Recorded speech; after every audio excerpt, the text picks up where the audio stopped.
Hello, John. Welcome to Oliveseed Essay Writing Contest online show. Hello, Uh, dear teachers and students. I am Larbi Arbawi, a teacher of English and the director of writing programs at Oliveseed. We are glad to have you join us today for an insightful discussion on crafting a compelling essay. In this special episode, we are diving deep into the world of essay writing with a focus on preparing students for the Oliveseed Essay Writing Contest. With the theme In Their Shoes, students' perspectives on the challenges facing their generation, students are tasked with the endeavor of exploring and voicing the pressing issues confronting them and their peers today. From societal shift to environmental concerns, technological advancement to mental health struggles, the canvas is broad, and the stories are bound to be both diverse and profound. Our esteemed guest today for today's episode is Mr. John Hockenberry, a friend of Oliveseed and a former journalist at ABC with a keen eye for storytelling and a wealth of experience in essay writing. Together, we will unravel the secret of crafting a winning essay, offering invaluable tips and insight to empower students on their writing journey and help them find out their voice. John, the mic is yours. well, that's a lot of pressure. That's an ambitious goal, but I think we can reach it. And just so people know, I'm thrilled to be here. I've been associated with Olive Seed for a few years now, and I was a journalist on radio and in television, ABC and NBC in the United States, and National Public Radio, which is sort of the BBC of the United States, and have done lots and lots of print as well. Published two books. So, the idea of writing an essay and speaking from the heart and convincing people of your own passionate beliefs is something that I've done all my professional life. And so I'm thrilled to share some tips and tell you about some, terrible mistakes that you can avoid that I made in the course of my career. And we'll see if we can help all the teachers and students get on top of this task of essay writing, because this generation has a lot to say. Oh, thank you very much, John. And we have all really, as Olive Seed organization, organized or prepared some content that we have shared with our teachers, including how to write a good essay. But mostly, we focused on techniques and technicality that everyone should know. So let's dive straight into our discussion by addressing the evaluation criteria based on which every student paper would be evaluated and decide on the winner. So the first thing is content. As you know, John, how can students ensure that their essays effectively answer the question raised in the prompt? And which is, what are the main challenges facing their generation, or what strategies can they employ to ensure their content is insightful, relevant, and addresses the core issues faced by their peers? Well, this is a great question. It's a very big question, and I think for students and teachers to really nail this, we want to encourage students, and this is also true for journalists. You want to encourage students to not imagine that the question is out there somewhere. They need to understand that the question is being asked of them. There's no right answer. What are the challenges of the generation? It's what the student and the essay writer feels are the challenges from their perspective. And once they get that in their mind, rather than, oh, I know what the challenges are, they're the environment or education or prosperity or the economy or politics in Morocco. It's not something out there. It's got to be in here. And if they can understand that and grasp that, then they can begin to construct the essay based on precisely what their challenges are. And that will guarantee relevance, and it will guarantee a sense that they really answered the question, as opposed to being worried that there's a right answer somewhere. because there is no right answer. The key is to get the voice of these young people out into the world. And that is a process of going from the inside to the outside. Oh, thank you. Thank you very much. So students need to learn that they have to tell a good story related to themselves, not other people. And this will take us to another question, which is the communicative achievement. So students here need to work more on this criterion that focuses on the clarity and effectiveness of communication. So, John, how can students ensure that their ideas are well communicated or communicated clearly and concisely? Which means, what role does effective use of evidence, examples, and reasoning play in achieving communicative success in their writing?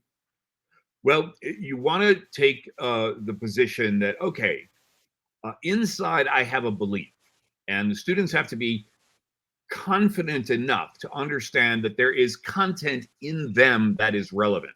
Then the question becomes, all right, how do I connect my own beliefs with things out in the world that confirm that what I believe is actually true?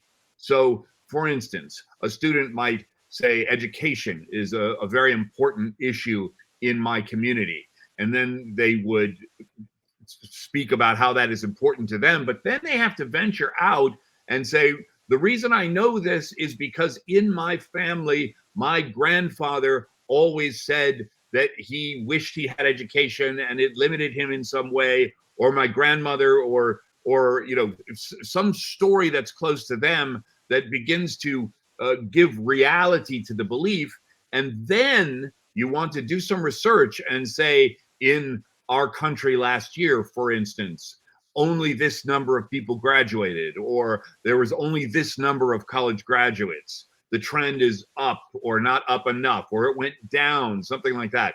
You want to research some statistics and give a sense that my belief is not just my belief, it actually is reflected out in the world. And again, that's a part of proving your point. But again, it's a journey from the inside of your beliefs to the outside of what tangibly is happening in your community or in your country or in your continent, or if you're thinking broadly about the world, you want to focus on big issues regarding climate change and sustainability, and all that stuff is available either online or in research in libraries. And there are plenty of ways in which students can find evidence to support their arguments. Okay, thank you.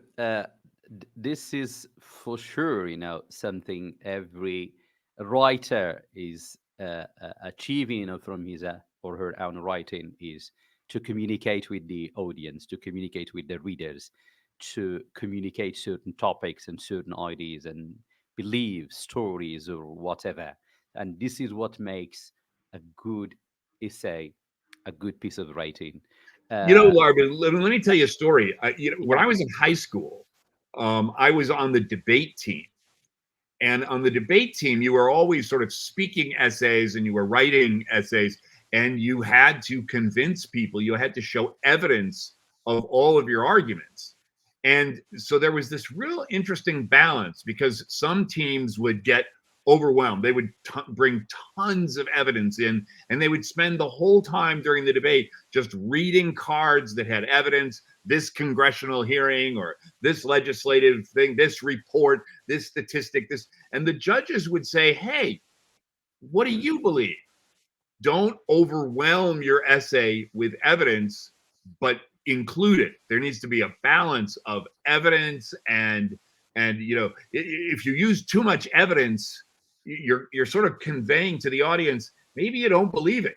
You want your beliefs to be supported by the evidence, and they need to be in balance. And I remember on the debate teams, there would be these debaters who would come into the room with literally giant file cabinets full of evidence that they would whip out, and the judges would often give the victory to our team because we used less evidence and spoke much more from the heart.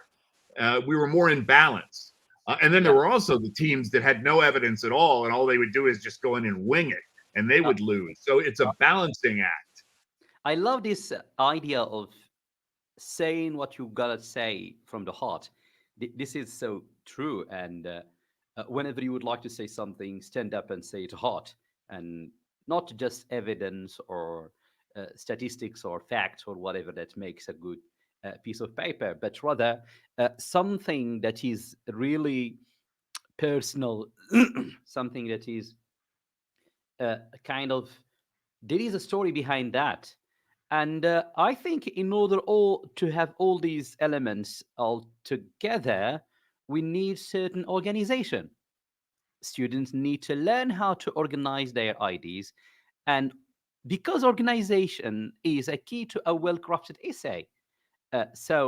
What structure element should students consider incorporating to ensure their essays follow a kind of logically and cohesively, a logical and cohesive order? Or to put it differently, how can they effectively introduce their topic, develop their argument, and conclude their essay in a manner that leaves a lasting impression? And this is what we are looking for, to leave a lasting impression on the reader and on the judges, because here we are in the contest. Well, there are many different ways of organizing an essay, and I think the techniques and the tools that you use to organize an essay generally involve understanding a certain kind of logic. So you want to present a rational argument that's very well organized. So you begin with a thought. Say, for instance, the earthquake recently in Morocco was devastating, and there may be students who observed, you know, the difficulty of the government and the infrastructure in responding to the earthquake, and they have things to say about that. So the organization would begin with a story of, I woke up and the earth was shaking, a dramatic story, and my family and my ran out into the street, that sort of thing. But then you have to go to, here's what we observed after the earthquake. Water couldn't get there in time. There was weather issues. There was a question of shelter. And so then you move through the needs. Then you move from needs to, this is the ones that were addressed well, and these are the needs that weren't addressed so well. And then to leave a really important impression, you say, I think that the next time around, the lesson that we must learn from this experience that will be important for my generation is, 1, 2, and 3. So you leave people with an idea of, I learned some lessons here, and when I grow up, I want to be in a position of responsibility so I can prevent this from ever happening again. One small essay about an experience that happened to one family in a town after a terrible natural disaster. Now, there are many, many other kinds of essays, but that's the sort of general organization. You start with a story of why this matters to me. Then you move to, look, I observed, and I researched exactly how much of the needs were unmet, for instance. And then finally, I saw some lessons that were learned because these responders were fantastic. And then over here, maybe so fantastic. And so then you put it all together and say, these are my conclusions, and this is what I think should happen the next time. And that's just one organization, but you can see the logic flowing. You can see Yeah. how the organization makes it really, really clear for the reader to get, wow, that's interesting. I'm persuaded by that. And those are the success criteria for an essay. I'm persuaded. I followed the point. I could see what was compelling about the original story, and I'm interested in the lessons learned. Yes, thank you very much. For a piece of writing to be effectively uh, great, it needs to follow certain organization. That is the decision of the writer. And as you know, the contest is among students whose language is either second or third foreign language. I'm talking here about Morocco and Kenya. So language proficiency is essential, however, for conveying ideas effectively, which sometimes as foreigners or just learners of the English language, uh, we would like to talk a little bit about the strategies that or tips that students can follow or should follow in order to elevate or to enhance their language use and incorporate a variety of vocabulary, sentence structures, and maybe rhetorical devices to enhance the richness and sophistication of their essays. So, what is your take on all these ideas, John? Well, first of all, I have to completely disqualify myself because English is my first language. I speak a little bit of Arabic and a little bit of Hebrew and a little bit of German here and there, but I'm essentially an American single language idiot. All right. So let's just say that right off the bat. I wouldn't But accept that. yeah, I mean, we can argue about whether I'm an idiot or not, but I think what's really important and what is a huge challenge and a sign of real hope for the world is the emerging generation from Kenya and Morocco and other places in the world is multilingual. And it's been happening for a while, but what's exciting about this generation is that they speak in multiple languages, and that's a huge asset. So number one, that is a huge asset. No one should be ashamed of having English as their second or third language. They should be proud of it, number one. But the question of fluency is really important. And I would encourage students to read lots of essays in English about the subjects that are close to what they want to write about so that they can see constructions that work. They can see vocabulary that is relevant to the subject. But then they need to be very conscious of the fact that, language is kind of a costume that you wear. And if you speak really well, people think, oh, wow, that's some British member of parliament speaking there. Look at the vocabulary and look at all of that.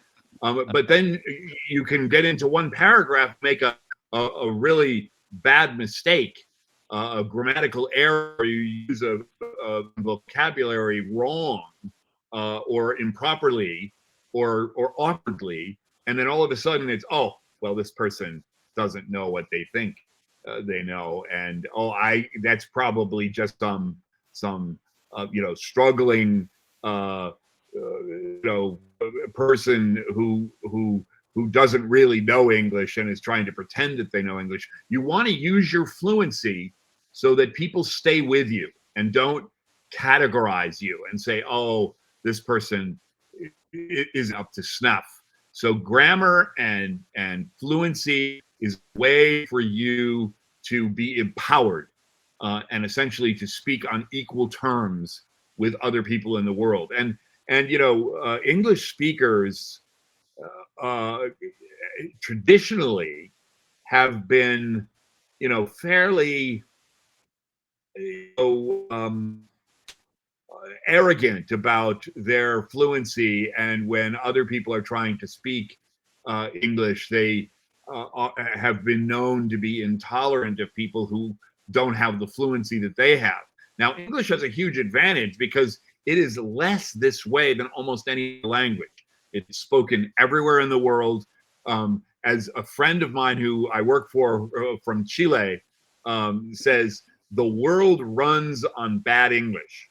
And that essentially bad English is kind of the universal language in the world. So that's not to enforce bad English, but it's to recognize that English fluency is very valuable, but English is also a language that speaks to the world. And so young people who are trying to speak in English and write essays in English uh, should really understand that a very important journey, because 100 years from now, you know, it won't be bad English. It'll be highly evolved English into this global language.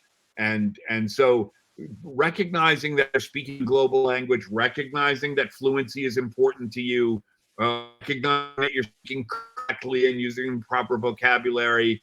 Um, these are important elements of, of essay writing. And every essay writer, when they're successful, when they've written something that they know is both persuasive and got their point across, that is a huge boost of confidence for young people. And when you are successful with one essay, it's time to move on to the next one. And who knows, maybe one of these essay writers will eventually make it to the United Nations, or be a leader in politics in Africa, Maybe a or journalist for ABC. yes, there you go. There you go.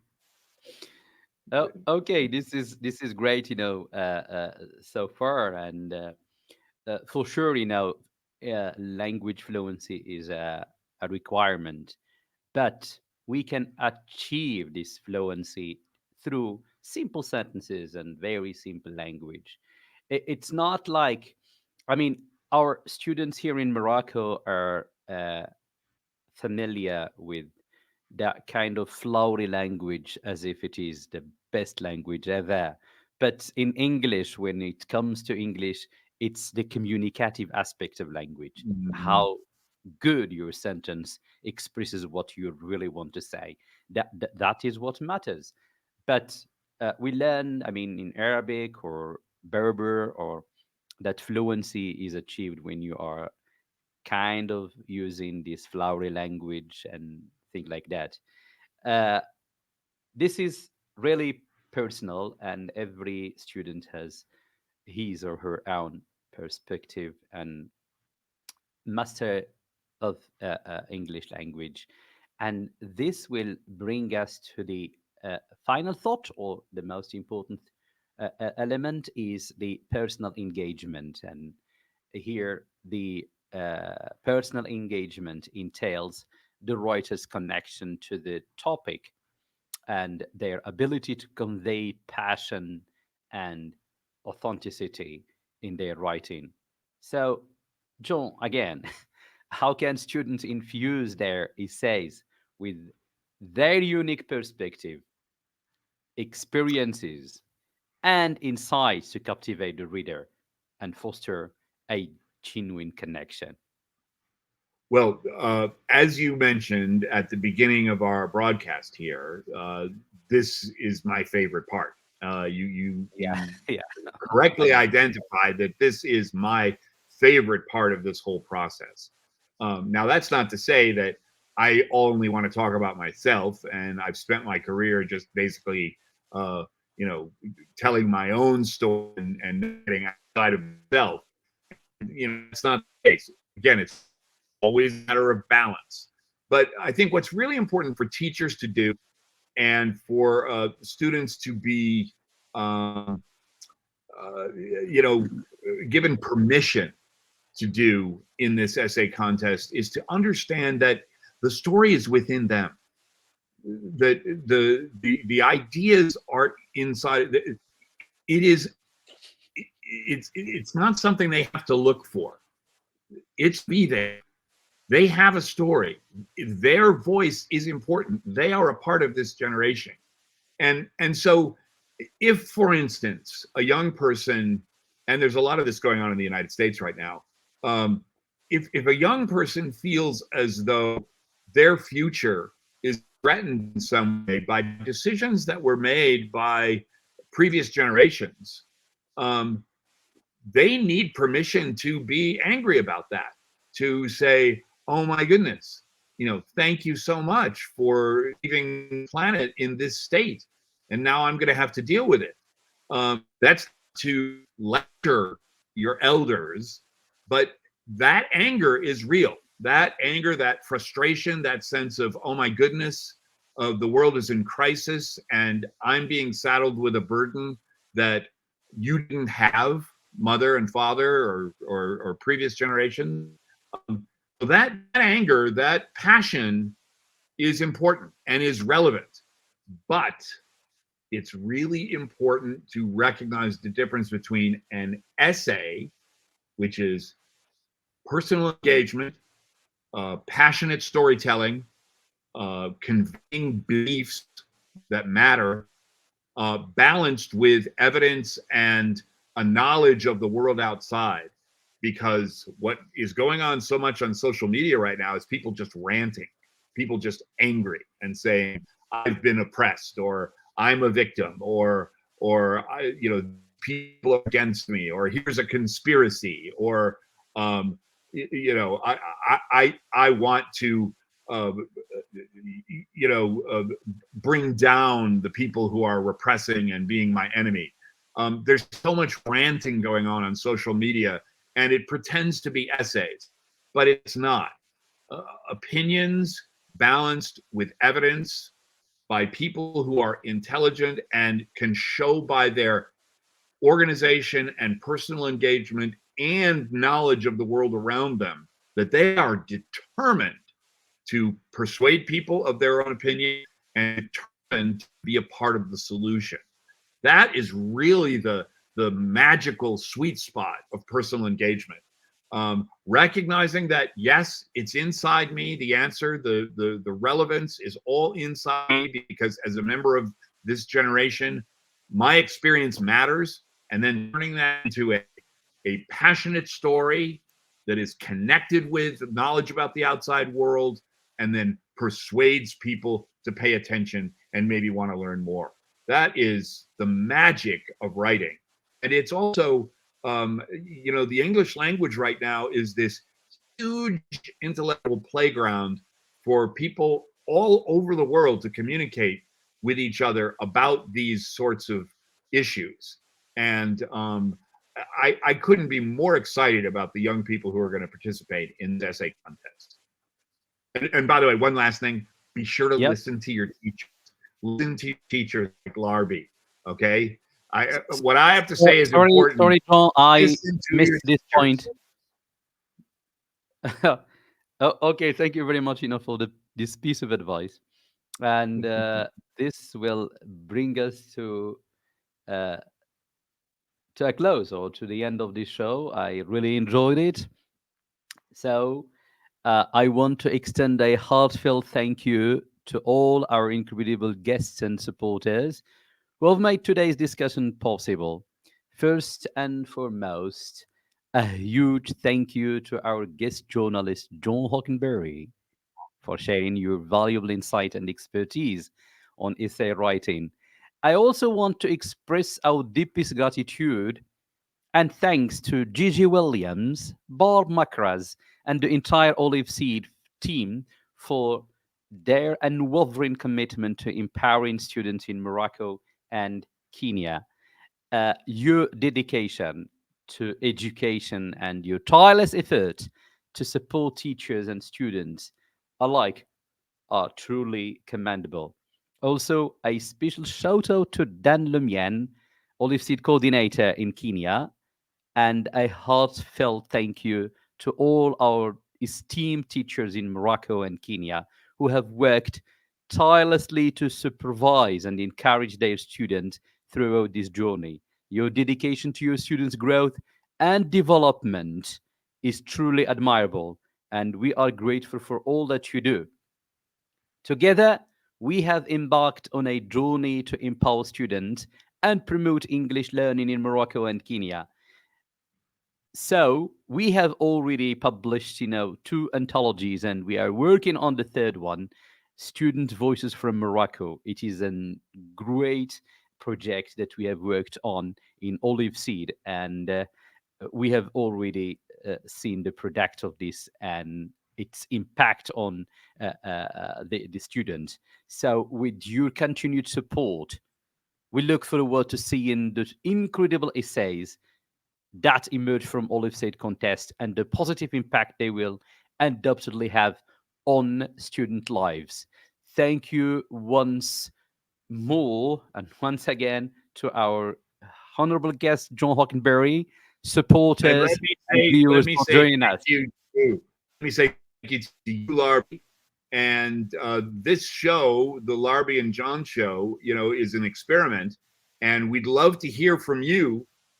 Questions that you might have for us, or opinions about how this went. We'd be happy to do another episode and answer your questions Yeah, if QA, you wanted, maybe teachers question and answer students. episode. Absolutely, an answer episode. That's right, exactly. So Mhm. there's not a lot of time before the deadline, but we're happy to jump online and to answer your questions and give you more insights. And I always, don't need an excuse to get together with Larby. Oh, thank It's you. fun for me. Thank you for letting me Thank you very experience much, this. John. Thank you, Barb. Thank you, Gizzy, and everybody behind, the production of this. But I shouldn't forget, to thank my friend Abdul Fattah Ruiz for allowing me to use his studio. Thank you very much.